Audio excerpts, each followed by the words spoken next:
Welcome back. In our previous lecture, we discussed mindfulness's role in active listening. Today's lecture is about something that we all have in common. We all struggle with the habit of making judgments and assumptions about things. Don't we judge someone when they are stating a controversial opinion? Yes, we do. The irony is that the more lethal it is to human ethics and active listening, the more space we give to this thing in our communications. Stick around. Today, we are going to lay down some essential tips to overcome judgments and assumptions.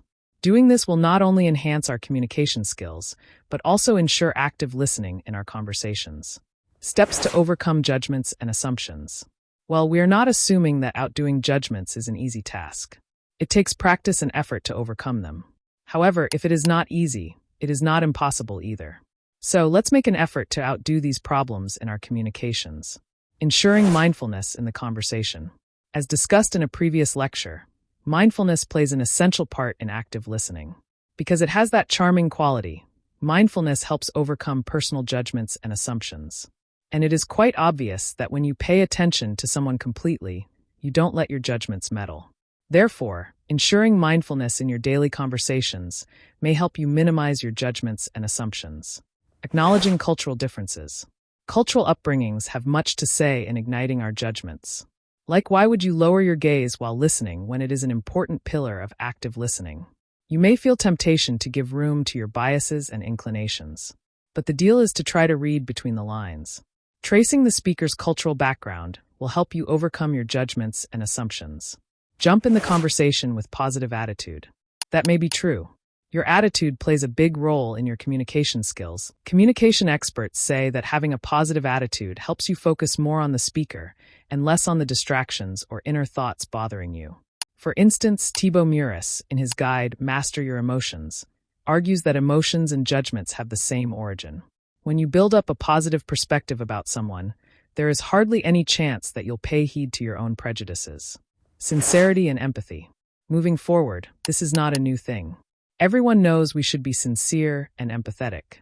Still, there is a need to highlight these elements because they allow you to listen actively. Even Dr. Wendy Woods, in her book Good Habits, Bad Habits, writes, "Many of us try figuring out what's the matter. However, the thing that ruins our communication power is a lack of sincerity and empathy. So by being empathetic, you can outbalance these shortcomings. Minimize your judgment's impact on your words. Well, maybe we can't get rid of our judgments. Like we brought up thinking and assuming things about others. But the key is never to let those judgments be on your lips or gestured through your actions. It seems like an AI hack, but sometimes you must accept things and let them be. Benefits of non-judgmental approach in active listening. To make this clear, all the efforts mentioned earlier are not void. Instead, they really help you in becoming an active listener. Let's discuss the benefits of a non-judgmental and unbiased approach. To begin with, neutrality brings both parties close and builds an emotional connection. It also ensures the speaker that you are actively listening to the conversation. Similarly, when you listen without judgment, the chances of conflict decrease to an appreciative level. Also, when you judge someone, your body language and facial expressions demonstrate your judgment to the speaker. Along with that comes the benefit of constructive communication. Biases make the conversation a bit weird. In his book, The 7 Habits of Highly Effective People, Stephen Covey writes that attentiveness to any given matter makes you a highly effective individual. Similarly, this applies to active listening. In conclusion, just as mindfulness shows our interest in the conversation, judgments cloud our rational thinking. Remember, you can subdue your judgmental biases by expressing your mindfulness and joining the conversation with a positive attitude. Doing this will not only enhance your communications, but also project you as an active listener.